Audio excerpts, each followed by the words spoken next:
Paz para todos, sejam muito bem-vindos. Mais uma vez, Pastor Marcos Moreira, aqui apresentar mais um resumo de sermão para vocês.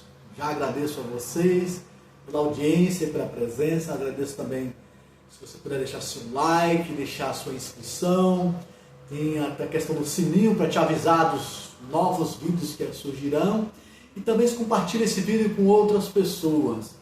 O sermão de hoje, o sermão 026, tem o seguinte título: Por que Deus se afasta de nós?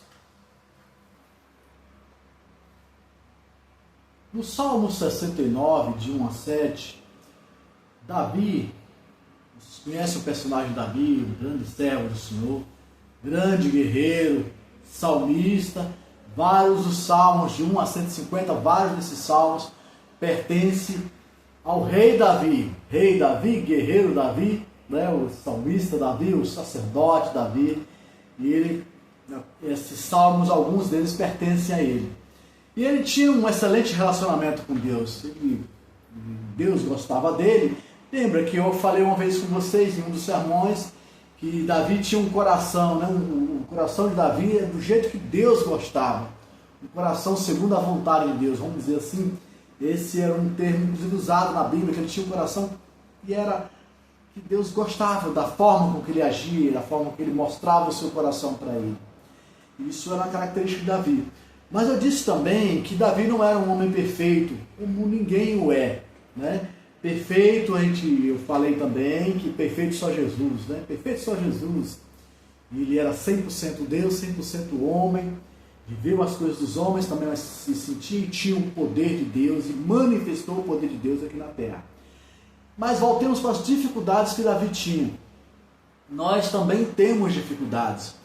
E nesse salmo, Davi se coloca da seguinte forma: ele olhou para dentro de si e ele percebeu que havia coisas dentro dele que não agradavam a Deus. E ele começou a sentir que as falhas que ele estava cometendo estava atrapalhando o relacionamento dele com Deus, ao ponto dele sentir que Deus se afastara deles, e realmente Deus se afastara dele. Assim também aconteceu com outro personagem da Bíblia, só que de uma maneira um pouco diferente. Certamente, em outro momento falaremos com mais detalhe, que é o Jó. No livro de Jó, nós lemos que Jó ele sofreu algumas coisas com relação à presença de Deus na vida dele e o relacionamento dele com Deus. E o livro mostra as consequências, né, que ele teve de acordo com o relacionamento que ele tinha com Deus. Mas com Davi percebe a sua própria falha e Davi clama a Deus para que abra os olhos dele e o entendimento dele, para que ele perceba onde errou, para que ele possa corrigir esse erro e procurar se realinhar com Deus. Eu posso perguntar para vocês, eu imagino que vocês pensem um pouco assim, nessa linha. Nós desejamos ser as melhores pessoas possíveis no mundo. Nós desejamos ser líderes, nós desejamos fazer coisas boas para a sociedade e estar à frente de algumas coisas. Davi era líder, como eu disse, Davi era salmista, era também um sacerdote. Então Davi tinha diante dele uma nação que estava debaixo do governo dele aqui na terra. Nós às vezes somos líderes de algumas coisas, lideramos algumas coisas. E o nosso desejo, como disse, é um desejo de estar sempre sendo a melhor coisa possível para os liderados. E certamente nós queremos ser a melhor pessoa possível também para Deus. Mas às vezes nós falhamos com relação a isso.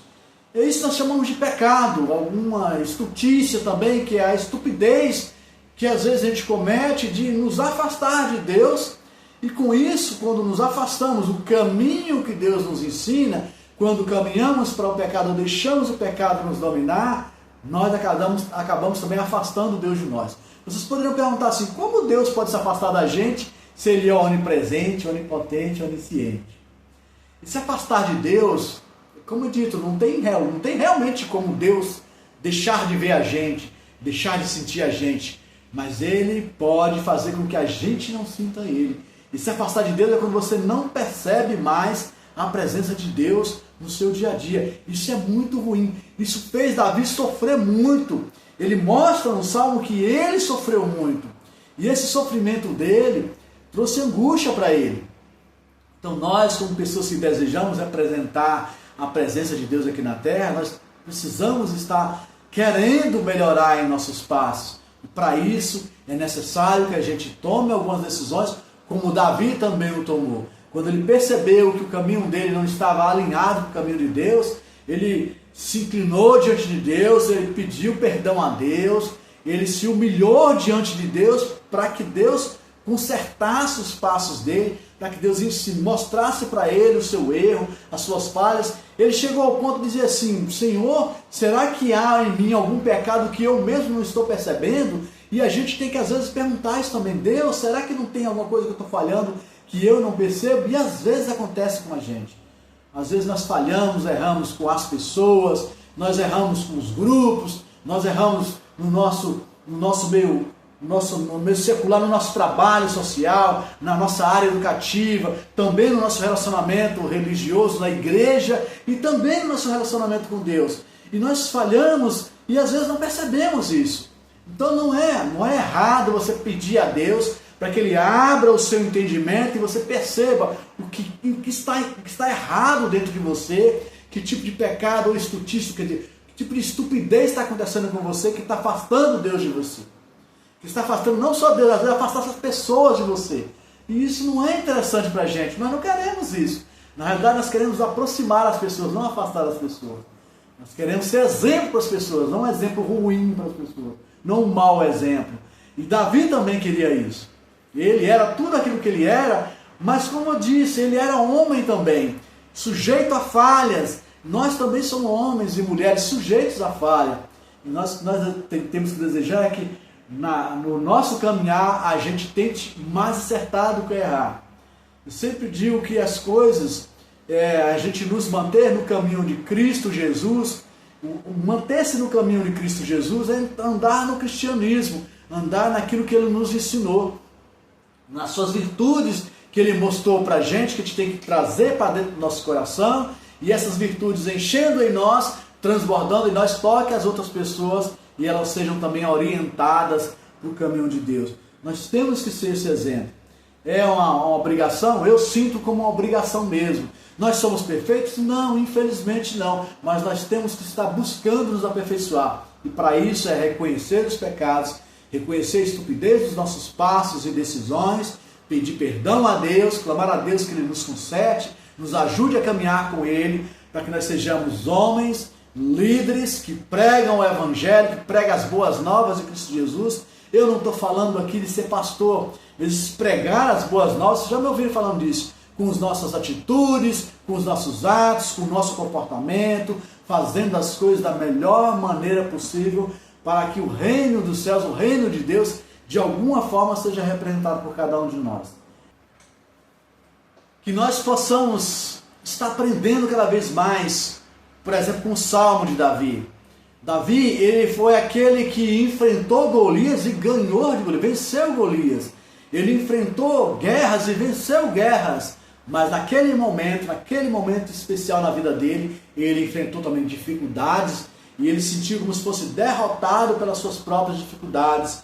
Mas ele se ergueu, ele não desistiu, ele confrontou e foi adiante e conseguiu as vitórias também diante de Deus, conseguiu reatar o seu relacionamento com Deus. Perfeito, eu disse não, mas ele buscou sempre melhorar e com a melhoria dele, ele também melhorou a sua nação. Existe uma coisa que é uma constância em nossas vidas. Nós como líderes, nós como representantes de grupos de pessoas, ou mesmo que não sejamos representantes de um grande grupo, as pessoas que estão ao nosso redor, elas de alguma forma são afetadas pela nossa falha. Quando Davi pecou, quando ele falhou, toda a nação sofreu, porque ele era o rei, porque ele era o líder principal. Então a nação também sofreu com ele. Então quando a gente falha, quando a gente comete um pecado, comete uma estupidez, as pessoas que estão atrás de nós, as pessoas que estão sendo guiadas por nós, também vão sofrer as consequências. Nós temos que compreender isso. Às vezes pensamos que o problema é só meu. Não, mas o problema é só meu, o erro é meu. Então isso só vai acontecer comigo, mas não é assim que funciona. No reino espiritual, meu amado, quando você é líder, quando você é um pai de família, quando você é um irmão, ou quando tem pessoas que estão te seguindo, Quando você erra, quando você falha, infelizmente as outras pessoas também são afetadas. Então, o pedir de perdão a Deus, você se humilhar diante de Deus, você vai crescer espiritualmente e as pessoas, consequentemente, as pessoas também vão receber a bondade de Deus que vem para você, os favores de Deus que vem para te recuperar, para te melhorar, vai tocar também a vida delas. Entendam isso. Quando a gente erra, parece que a gente erra sozinho, mas os nossos erros afetam outras pessoas. E quando a gente acerta, também isso vai afetar positivamente as pessoas. Como eu disse, esta é a minha mensagem para vocês hoje. Eu espero que vocês tenham compreendido. Mais uma vez eu digo para vocês, muito obrigado pela sua audiência e pela sua paciência. Qualquer dúvida com relação ao entendimento do texto bíblico que eu apresentei para vocês, e eu não li o texto, eu já não leio de propósito, eu espero que vocês leiam o Salmo, ele é muito interessante. E se ficar alguma dúvida, coloque no comentário, fale comigo. Como eu disse, estou aqui à disposição de vocês nesse sentido. Não se esqueçam do like, da inscrição, agora do sininho, que é para lembrar dos novos sermões que estão sendo colocados com uma frequência cada vez maior. E também compartilhe esse vídeo com outras pessoas. A outras pessoas também interessa aprender sobre essa informação. Muito obrigado mesmo. Nos vemos no próximo vídeo.